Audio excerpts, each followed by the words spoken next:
जय माँ इंद्राक्षी जय अम्बे। इंद्राक्षी धाम में दर्शकों आप सभी का हम हार्दिक स्वागत करते हैं।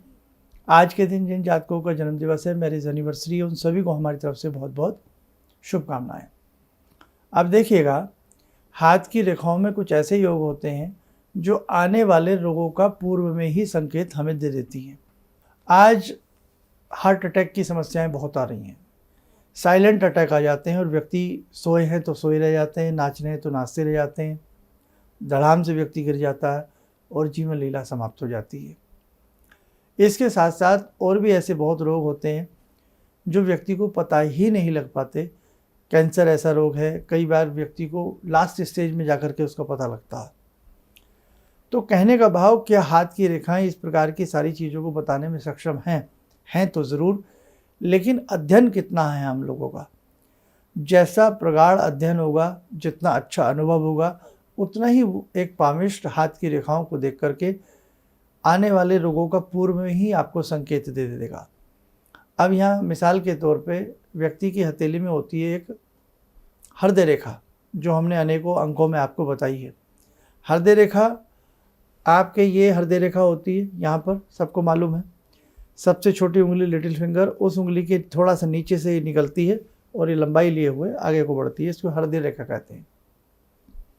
यदि किसी जातक की हृदय रेखा बीच में उसमें बैलून जैसी आकृति हो, उबड़ खाबड़ स्थिति हो और उस व्यक्ति की सन लाइन भी अच्छी ना हो, कौन सी? सूर्य रेखा। रिंग फिंगर के नीचे होती है सूर्य रेखा।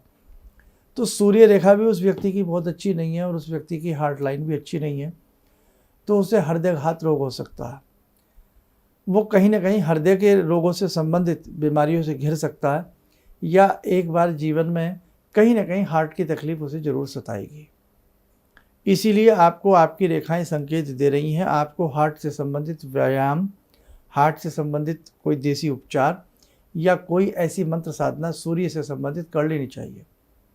ऐसे ही जिस व्यक्ति के सूर्य की रेखा के ऊपर कुंदुक का चिन्ह बने, काला चिन्ह बने, सूर्य की रेखा छिन्न भिन्न हो, कटती हो और ये चांद्रिक रेखाएं भी आपकी कटती हों, तो आपको नेत्र रोग होने की पूरी संभावना है।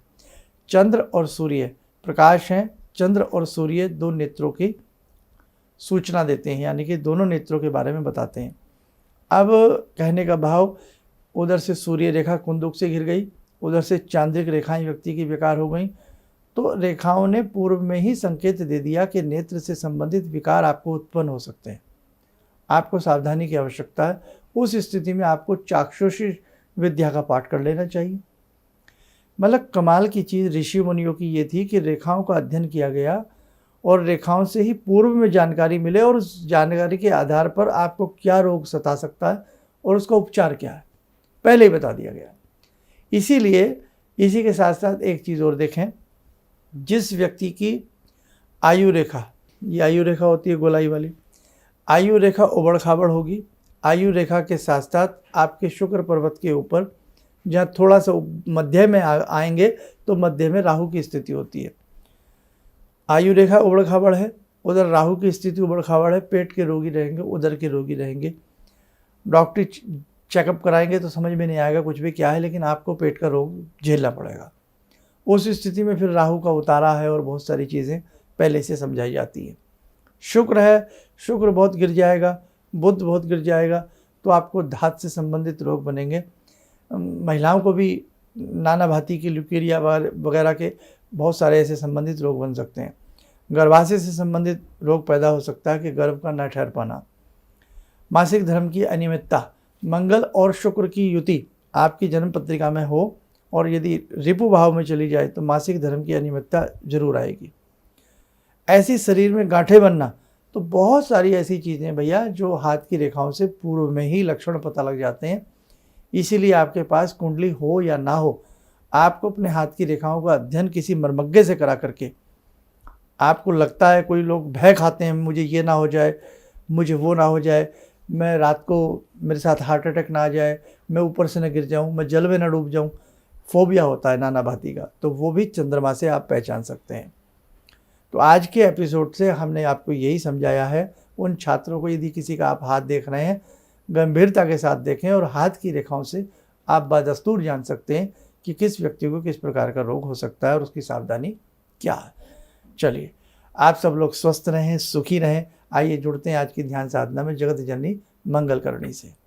ॐ सिन्दूरारुणविग्रहां त्रिनयनां माणिक्यमूलस्फुरात् स्तारानायकशेखरं स्मितमुखी वापेन वक्षोरुवां पाणिभ्यामलपूर्णरत्नचषकां रत्नोत्परां बिभ्रति सौम्यां रत्नगटस्थरक्तचरणां ध्यायेत् पराम् अम्बिकां खड्गं चक्रगदेषु चापपरिगान् चूलम्बुशोण्डिं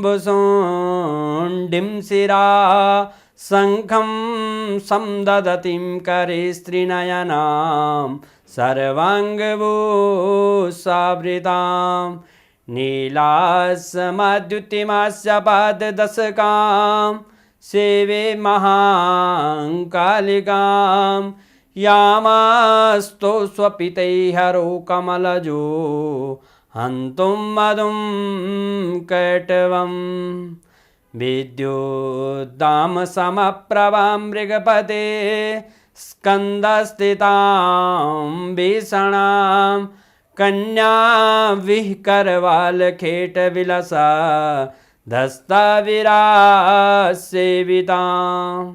हस्तेश्चक्रगदाशिखेटविशिखां चापं गुणं तर्जनीं विप्राणामलिलात्मिकां शशिधरां दुर्गां त्रिनेत्रां भजे। कवच बना लें, ध्यान करें, भगवती का शुभ आशीष हम सबके ऊपर बरस रहा है।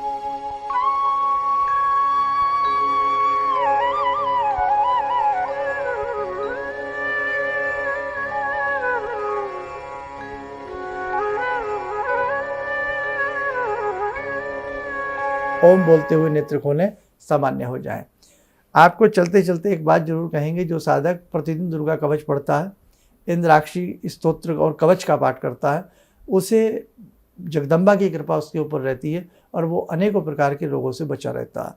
नेत्रों की संबंधित यदि आपको बहुत परेशानी हो, आपको चाक्षुष उपनिषद का पाठ करना चाहिए। 1 या 1.5 मिनट मुश्किल से लगता है, लेकिन संस्कृत अच्छी नहीं आती तो आप हिंदी में भी दुर्गा कवच पढ़ सकते हैं। और इंद्राक्षी कवच और दुर्गा कवच जो साधक प्रतिदिन पढ़ता है, अनेकों रोगों से वो भयमुक्त रहता है। मृत्युंजय स्तोत्र का पाठ करना, मृत्युंजय मंत्र का पाठ करना भी संजीवनी से कम नहीं होता। चलिए, आगामी अंकों को यूं ही ध्यान से सुनते रहिएगा और देखते रहिएगा। आप सब लोग स्वस्थ रहे, सुखी रहे। इन्हीं शुभकामनाओं के साथ हम अपनी वाणी को विराम देते हैं। जय जय अम्बे। मेरी बहुत दिन से दिली इच्छा थी कि आप जैसे कोई मुझे धर्मात्मा पर महापुरुष मिलें और मैं वहाँ जाके जुड़ के और देश समाज से के लिए कुछ कर पाऊँ। कई चीज़ें हैं समाज में, समाज सेवा में भी मन में वो शांति नहीं मिली, जैसे आप समझ सकते हैं कि बहुत सारी गड़बड़ियाँ भी रहती हैं। आज का अनुभव यही है कि मुझे आस लगता है कहीं सही रास्ता मिल गया है, सही मंजिल मिल गई है। जो मैं करना चाहती थी शायद अब मैं कर पाऊँगी। किसी भी समस्या के समाधान के लिए मिले प्रसिद्ध हस्तरेखा एवं वास्तु विशेषज्ञ प्रोफेसर धर्मेंद्र शर्मा जी से। नोट: शिविर में भाग लेने हेतु एवं व्यक्तिगत रूप से मिलने के लिए कॉल करने का समय सुबह 10 बजे से शाम 6 बजे तक। हमारे विभिन्न ज्ञानवर्धक कार्यक्रम देखने के लिए आप हमें अभी सब्सक्राइब करें, बेल आइकन को प्रेस करें ताकि आप देख सकें हमारा कार्यक्रम सबसे पहले। और अधिक जानकारी के लिए फेसबुक पेज को लाइक करना न भूलें।